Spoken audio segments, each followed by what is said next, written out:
فرشتے کہیں گے یا اللہ یہ 14ویں رات کی طرح چمکتے والے چہروں والے کون ہیں؟ تو رب کریم فرمائیں گے یہ وہ لوگ ہیں جو میری رضا کے لیے ایک دوسرے سے محبت کرتے تھے۔ پہلی بات تو یہ کہ اپنا منصب پہچانے کہ بحیثیت مسلمان ایک شان ہے، ایک عظمت ہے، ایک لاجواب قسم کی عزت ہے جو اللہ نے عطا فرمائی۔ بحیثیت مسلمان اللہ نے شانیں دی۔ اور پھر اس کے بعد اگلی بات یہ سمجھ لیں کہ ہم نے بحیثیت مسلمان دوسرے بندے سے پیار کرنا ہے، محبت کرنا۔ یہ جو خود غرضی کا مزاج ہے نا کہ میں نے صرف اس بندے کے ساتھ تعلق رکھنا ہے جو میرے کام آئے گا، جو میری ڈیوٹی کرے گا، جو میرے ساتھ چلے گا، جو میری جماعت کا ممبر بنے گا، تو یہ تو بہت بڑی خود غرضی ہے۔ یہ تو آپ نے دین کو محدود کر دیا ہے۔ آپ نے تو کسی کا کام صرف اس لیے کر دینا ہے کہ یہ رسول اللہ کا غلام ہے، یہ نبی پاک کا غلام ہے۔ آپ بات کو سمجھیں، فقط اس لیے۔ یار دیکھو نا، جو میرے ساتھ کلاس فیلو پڑھتا رہا اس کی تو میں کچھ قدر کرتا ہوں نا کہ میرے بھی استادوں کا یہ شاگرد ہے۔ جو میرے حضرت کے مرید ہیں میں ان کی بھی کچھ قدر کرتا ہوں نا کہ میرے پیر بھائی ہیں۔ تو جو میرے کلاس فیلو تھے ان کی بھی قدر کی، پیر بھائیوں کی بھی قدر کی، محلے والوں کی بھی قدر کی۔ یہ کس لیے کی کہ کوئی نہ کوئی نسبت ہے۔ تو میرے نزدیک استاد کی نسبت بڑی ہے، پیر کی نسبت بڑی ہے، یہ مدینے والے رسول کی نسبت بڑی ہے۔ تو بڑی نسبت تو رسول کریم کی ہے نا۔ اب کیا کریں گے کہ اس نسبت کی بدولت بھی ہم کچھ لوگوں کا ادب کریں گے، ان سے پیار کریں گے، ان کا اکرام کریں گے۔ فقط مسلمان دیکھیں نا، یہ بہت بڑی بات ہے کہ آپ کسی شخص سے اس لیے پیار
عالم صلی اللہ علیہ وسلم نہ توجہ دلاتے تھے. حضور علیہ السلام نے فرمایا درخت بھی لگاؤ, کھیتیاں بھی لگاؤ.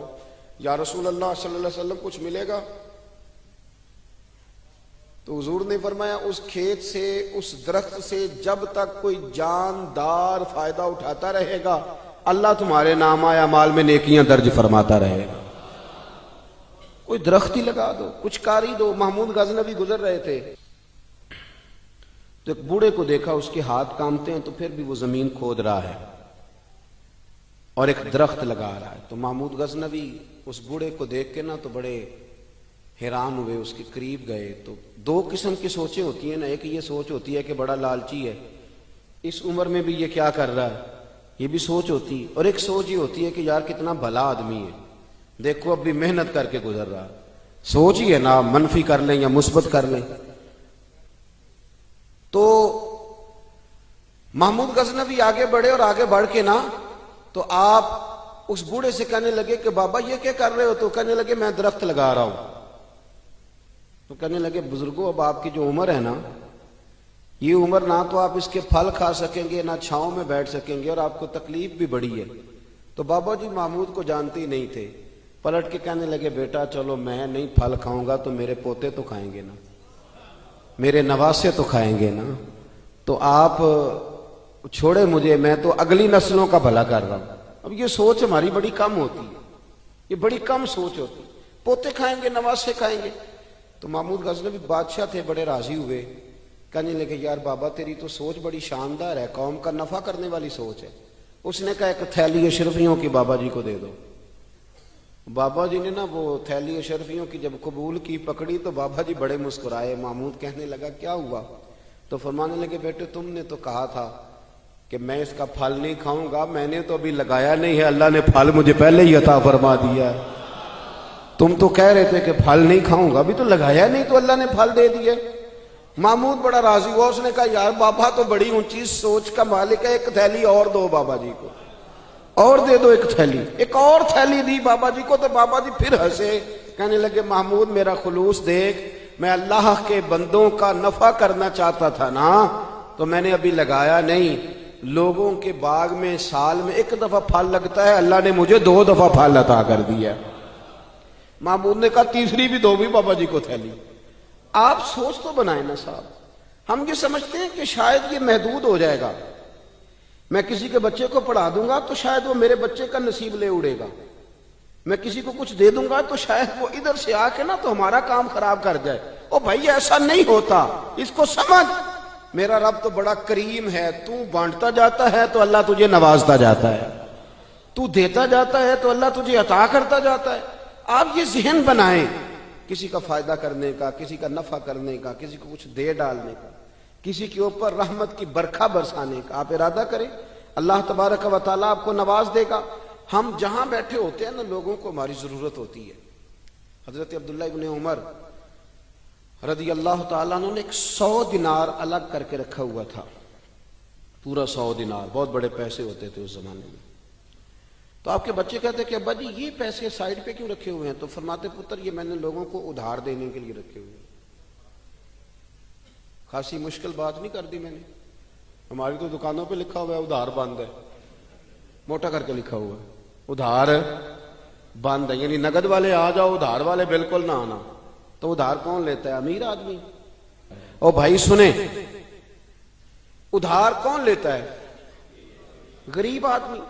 اور ہمارا کیا حال ہے کہ ہم کہتے ہیں بھئی وہ یہ نہیں کہہ رہا کہ مجھے بھیک دے دو, وہ کہہ رہا یار ذرا مہربانی کرو, میں نا یہ مجھے ایک دوست کہنے لگے کہ وہ کیا بنا ہے, سنا تھا ایک شخص کو پھانسی ہونے لگی, عدالت کا فیصلہ آیا. میں نے کہا یہ وہ لوگ تبصرہ کرتے ہیں جو پیٹ بھر کے روٹی کھاتے ہیں, یہ ان لوگوں کا تبصرہ ہے. وہ پیٹ بھر کے روٹی کھاتے ہیں, رات تبصرہ کریں گے, فیس بک پہ اپنی رائے دیں گے.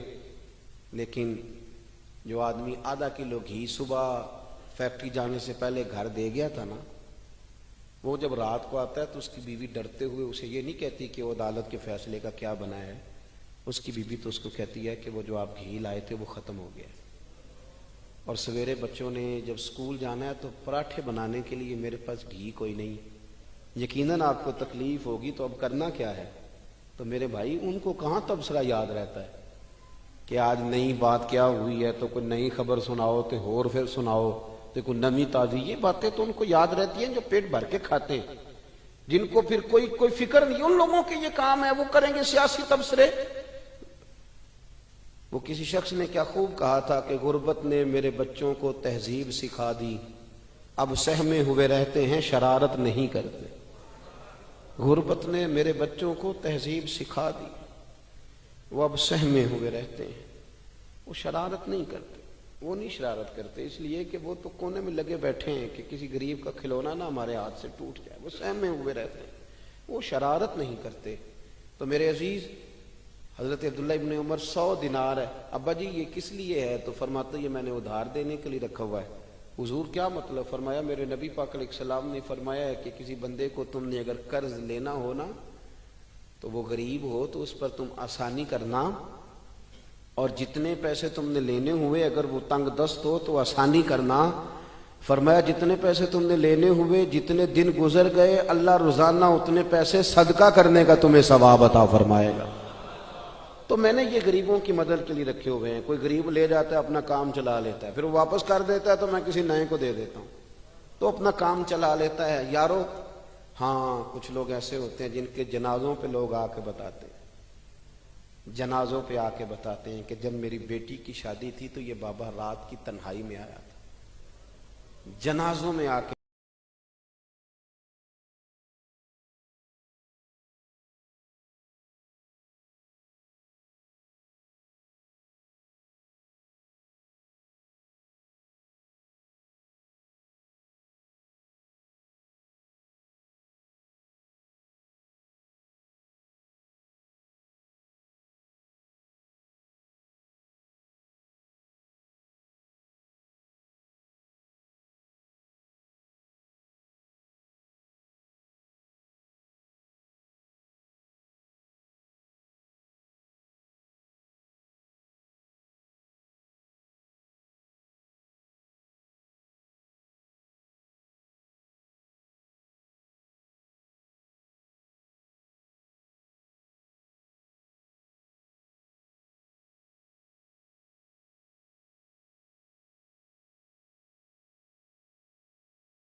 تو وہ عرض کرتا ہے حضور اللہ کی بارگاہ میں یہ عرض کیجئے کہ یا اللہ میرے لیے جہنم کا فیصلہ تو ہو ہی گیا ہے، لیکن مالک میرا دل کرتا ہے کہ میرا وجود اتنا بڑا کر دے، اتنا بڑا کر دے، تو قادر ہے اتنا بڑا کر دے کہ ساری دوزخ میں ہی پورا آ جاؤں۔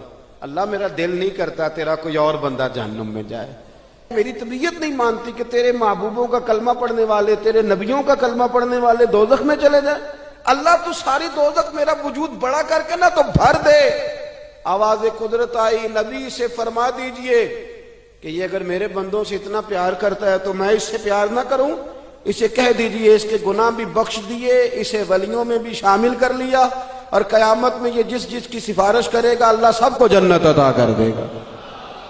پر یہ ہے کہ پروگرام ہی نہیں ہے، اتنی محدود سوچ، تھوڑا تھوڑا پیار کریں، تھوڑی تھوڑی محبتوں میں وسعت لائیں، آپ تھوڑا شوق جواں کریں اپنا، آپ یہ مزاج بنائیں کہ مجھے اللہ کے بندوں سے محبت کرنی ہے۔ علامہ اقبال کہنے لگے خدا کے بندے تو ہیں ہزاروں اور بنوں میں پھرتے ہیں مارے مارے، میں تو اس کا بندہ بنوں گا جس کو خدا کے بندوں سے پیار ہوگا۔ اپنے مسلمان بھائی کے لیے اپنے دل کے اندر نرمی لائیں۔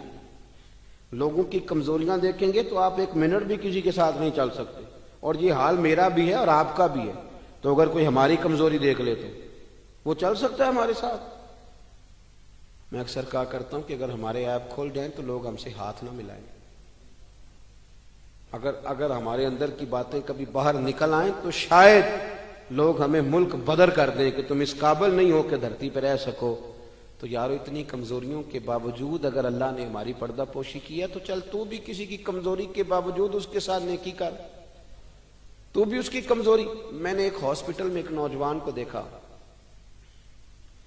ڈاکٹروں کے آنے پر بھی لوگ خوش ہوتے ہیں۔ ایک دفعہ میں ایک ہاسپٹل میں بیٹھا تھا تو ایک نوجوان آیا، تو میں نے دیکھا کہ اسے دیکھتے ہی لوگ خوش ہونے لگے، اور کوئی علامہ صاحب نہیں، صوفی صاحب نہیں، پیر صاحب نہیں، کلین شیف آدمی ہے۔ ابھی میں نے عجیب سے اس کے احوال دیکھے، وہ کسی کو کھانا دیتا، کوئی بچہ ہوتا تو اس کو ٹافیاں دیتا، کسی کو کہتا کہ وہ تیری رپورٹ آ گئی ہے اور کچھ بھی نہیں آیا تو ایسے ہی ٹینشن لے رہا تھا، کسی کو کوئی جملہ کہہ دیتا، کسی کو کوئی جملہ کہہ دیتا۔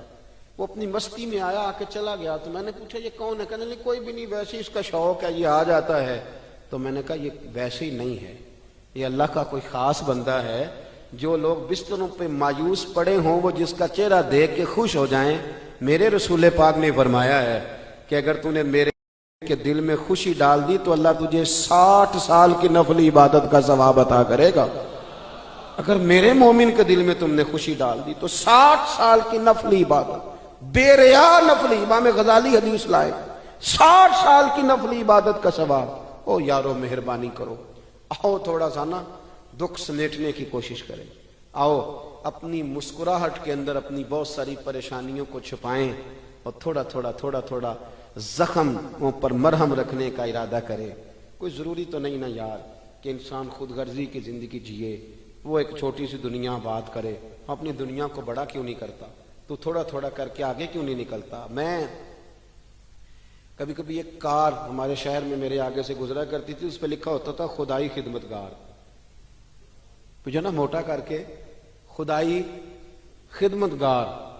تو سیدھا سادہ بندہ تھا، اللہ تعالیٰ اس کو جنت دے، وہ انتقال کر گیا۔ تو میں نے ایک دن اس کو کھڑا کر کے کہا، میں نے کہا آپ کا نام کیا ہے؟ کہنے لگے جی میرا نام ہے میاں رانجھا تے سب دا سانجھا۔ او میں نے کہا یہ کون سا نام ہوا؟ کہنے لگا جی میری خواہش ہوتی ہے کہ کوئی مینوں کام دسے، تو میں نا دفتروں میں ملتا ہوں اللہ کے فضل، میاں رانجھا تے سب دا سانجھا۔ لیکن میاں رانجھا واقعی سانجھا تھا، بڑے لوگوں نے گہرے آنسو بہائے اس کے جانے پر، بڑا لوگوں نے اس سے پیار کیا، بڑی لوگوں نے اس کے ساتھ محبت کی۔ سنگیو دیکھو تھوڑا تھوڑا کر کے اگر ہلکا پھلکا، یار ہمارا ہوتا ہے تعلق، ہمارا تعلق ہوتا ہے، ہمارے ٹیلی فون پہ کچھ کام ہو سکتے ہیں، ہماری طبیعت ہوتی ہے۔ بہت سارے لوگ ایسے ہوتے ہیں جو بیچارے مجبور ہوتے ہیں، اگر ہم جائز سفارش کر دیں تو ان کا نفع ہو سکتا ہے، لیکن کیونکہ مزاج نہیں۔ مجھے ایک بات بتائیں دیانتداری سے کہ اگر آپ کے پاس محلے کا کوئی شخص آ تو آپ نے کہا جی نہیں میں نے کبھی کسی کو کام نہیں بتایا، تو آپ نے اس بندے کو دھتکار دیا، تو وہی مسئلہ اگر آپ کے بیٹے کا بن جائے، کر نہ دلیری، اب تو کہہ کہ میں نے کبھی کسی کو کام نہیں بتایا، تو کہہ الجھا رہنے دے بیٹے کو، تیرا پتہ چلتا ہے کہ تو بڑا خوددار ہے، نے کبھی کسی کو کام نہیں کہا، کہہ ذرا کر بات۔ میں اور آپ اس نبی کے ماننے والے ہیں، اس پیغمبر کے کہ حضرت بلال کہتے ہیں کہ بی بی کا تیل بہ گیا تھا، زمین پی گئی تھی تو وہ رو رہی تھی، میرے رسول کا نام بھی نہیں پوچھا، غریب سی عورت ہے یہودی کی مولاد، اور یہاں کیوں کھڑی ہو، کیوں رو رہی ہو؟ عرض کرنے لگی وہ میں تیل لینے آئی تھی 4-5 دینار کا، تو وہ ایڑی میری لگی ہے کسی پتھر سے تو بہ گیا ہے، تو زمین پی گئی ہے۔ تو میرے نبی پاک نے فرمایا بلال جا گھر سے پیسے لا، اسے دے تاکہ تیل خرید لے۔ اس نے تیل خرید لیا تو اس کو دیا، تو پھر رونے لگی اب کیوں روتی ہو؟ تو کہنے لگی مار تو اب بھی پڑ جائے گی، میں غریب ہوں تو میری مالکن کہے گی تو دیر سے کیوں آئی؟ حضرت بلال کہتے ہیں قربان جاؤں وہ نبی جن کے استقبال کے لیے 70 ہزار فرشتے معراج کی رات آسمان کے دروازوں پہ کھڑے رہے، وہ پیغمبر جن کی زیارت کے لیے انبیاء دعائیں مانگے، وہ محبوب جن کو اللہ پیغام بھیجے کہ محبوب آ جا رب تیری ملاقات کا شوق رکھتا ہے، وہ محبوب فرمانے لگے چل نہ بتا تیرا گھر کہاں ہے میں تیری سفارش کر کے آتا ہوں۔ تو حضرت بلال کہتے ہیں سادے کپڑے، کوئی جانتا نہیں، کوئی نام نہیں، پرانا سا دوپٹہ، بی بی آگے آگے اور مدینے والے رسول پیچھے پیچھے، وہ سارا مدینہ گزار کے لے گئی۔ تیری صورت تیری سیرت زمانے سے نرالی ہے، اور تیری ہر ایک ادا پیارے ادائے بے مثالی ہے، کہتے لے گئے۔